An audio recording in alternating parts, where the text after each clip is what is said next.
So today we are going to be recapping or reviewing lesson 9.1 through 9.4 with a couple of reviews, questions for each lesson. So the very first one that we have is reviewing lesson 9.1, remembering that our learning goal for 9.1 was being able to use proportions to convert between different units of measurement.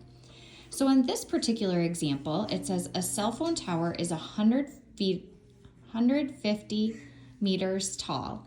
If the scale used for the model is 1 1/5 centimeter, and that equals 15 meters, what is the height of the model of the cell phone tower? So we are going to set up a proportion, and they're already giving us the ratio. So right here is our ratio. And what I'm going to do right away is I'm going to turn this fraction into a decimal. So 1 1/5 is the same as 1.2. And that is in centimeters. And that is our model. Now, the ratio of 1.2 centimeters is equal to 15 meters. So this is meters. This is the actual. And it says, what is the height of the model of the cell phone tower? Well, we want to know what the model is when the actual cell phone tower is 150 meters. So I'm aligning my units. So this is the actual cell phone tower in meters, and this is the model in centimeters. Now, I can see a horizontal relationship here. So from 15 to 150, I can multiply by 10. So in order to keep these equivalent, I'm going to multiply this by 10. So that means 1.2 times 10. The cell phone tower, the model, is going to be 12 centimeters if the real cell phone tower is 150 meters.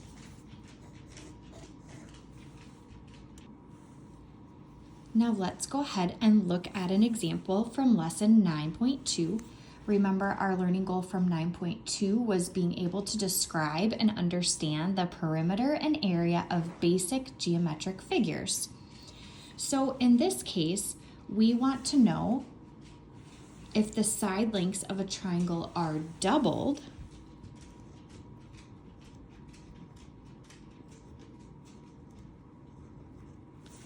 how would the area be affected? Well, the geometric figure that they're giving us is a triangle, and we want to find its area. So I know that the area of a triangle is base times height divided by 2. Well, the base is 1, 2, 3, 4, 5, 6, 7 units, and the height is 1, 2, 3, 4 units. So when I plug this into the formula, my base is 7 times my height, which is 4, divided by 2. 7 times 4 is 28, divided by 2. And my area of this triangle is 14 units squared. Now, we want to double the sides of this triangle. So if I double 7, I get 14. And if I double 4, I get 8. So let's go ahead and draw that. So 14 units and 8 units. So I'm going to find the area of this triangle that I doubled the sides. So again, I do area equals base 14 times my height of 8 divided by 2.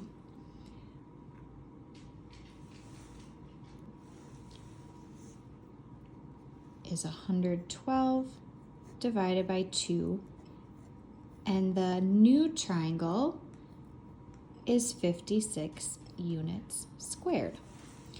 So it's asking us how the area is going to be affected. So we want to know how many times bigger is this triangle than this triangle in terms of area.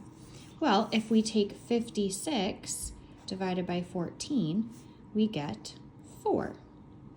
So the area of this triangle is going to be 4 times as big. Now this is another review problem from 9-2. This time we are talking about perimeter. So I'm going to leave this one up here so we can kind of see the difference. But this one says if the side lengths of the square are reduced to 1/4 of its original size, how would the perimeter be affected? So this is a square here, and we are being given the measurements of each side is 20 centimeters, and we want to reduce it by 1/4. So that means reduce means to get smaller. So I want to know how the perimeter is going to be affected. Well, if I find the perimeter of this regular square, I find perimeter by walking the outside of it. So we do 20 plus 20 plus 20 plus 20, and I get a perimeter of 80 centimeters. Well, if I take 1/4 of 20, so I'm going to take 20 times 1/4, I get 5 centimeters, which would mean it's a square, so all of the sides are the same. So the perimeter of this new shape, new square, is 5 plus 5 plus 5 plus 5, which is 20 centimeters. So of its original size, the new square, when reduced by 1/4, is 20 centimeters. So if I take 180 times 1/4, I get 20 centimeters. All right, here is the next question. And this is a recap of lesson 9.3 in being able to describe and understand the properties of congruence and similarity. So here we have this triangle, okay, and we have a palm tree and a person. So if a person standing 5 feet tall has a 7-foot shadow, the palm tree has a shadow of 57 feet. How tall is the tree? So this is our person. Our person is 5 feet tall. And at this point, they're casting a 7-foot shadow. So notice again, we have this triangle. Now, our palm tree is X. That's what we want to find, X feet tall. And the shadow, they're telling us, is 57 feet tall.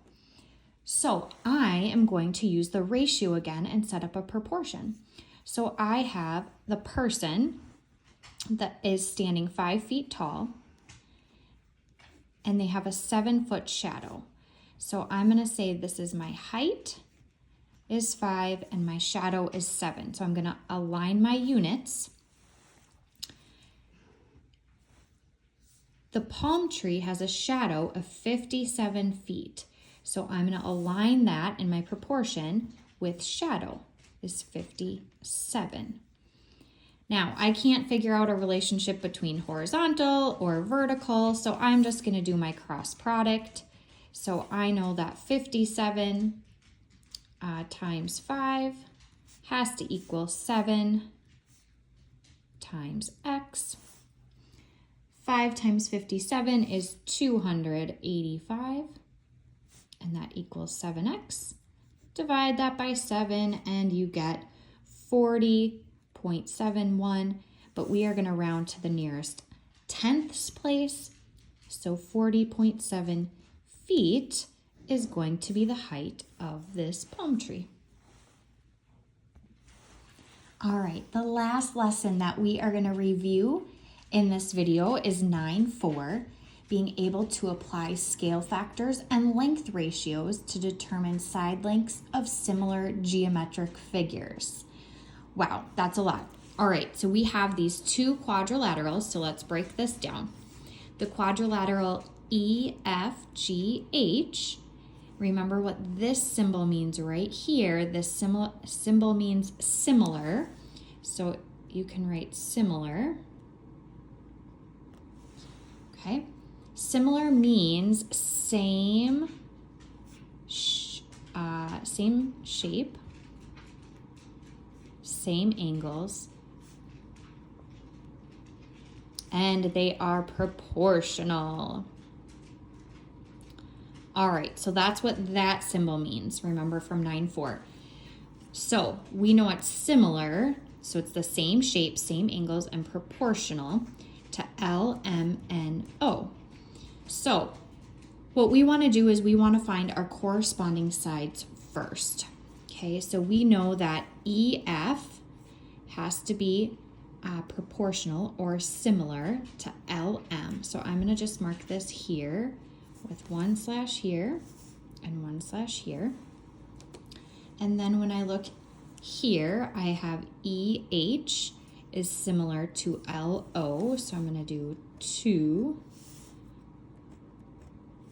And then GH is similar to NO. So I'm going to do another. I'm going to do 3 lines this time. 1, 2, 3. 1, 2, 3. And then, of course, this would be that last one. And I'm going to do 4. So now we have our corresponding sides, which is going to help us set up some proportions because we are looking for scale factor as well as our X, which is right here, and our Y, which is right here. So we have some work to do. All right. So what I know is that this is 2 centimeters and this is 7 centimeters. This is 6 centimeters and this one over here is 15.75 centimeters. So I'm going to look at the 2 corresponding sides that I know both of the lengths. So this length is 2 and this length is 7. Well, the first thing I want to find is my scale factor. So what I'm going to do is I'm going to take my new divided by my original. So I'm going to take 7 divided by 2 and I get 3.5. So that means that this quadrilateral here is 3.5 times bigger than this quadrilateral here. So my scale factor is 3.5. Now the next thing that I want to know is my X. And my X is right here, and its corresponding side has a length of 6 centimeters. So remember, these are similar, so they're proportional. So I'm going to take 6 times 3.5, which is my scale factor, to get my X. So to get this right here, I'm going to take 6 times my scale factor, and that is going to give me 21. So X equals 21. Now, in order to get my Y, I have to go backwards this time. So from here to here, I multiplied by 3.5. Well, to go from this corresponding side to this proportional side, I have to divide. So I'm going to take 15.75 divided by 3.5, and I get 4.5. So the length of this side that's labeled Y is 4.5. All right, so we have done lots of review. We have looked at proportions to convert between different units of measurement. We have described and understood the perimeter and area of basic geometric figures, describing and understanding properties of congruence and similarity, as well as being able to apply scale factors and length ratios to determine side lengths of similar geometric figures. Wow, we have reviewed a lot. Make it a great day.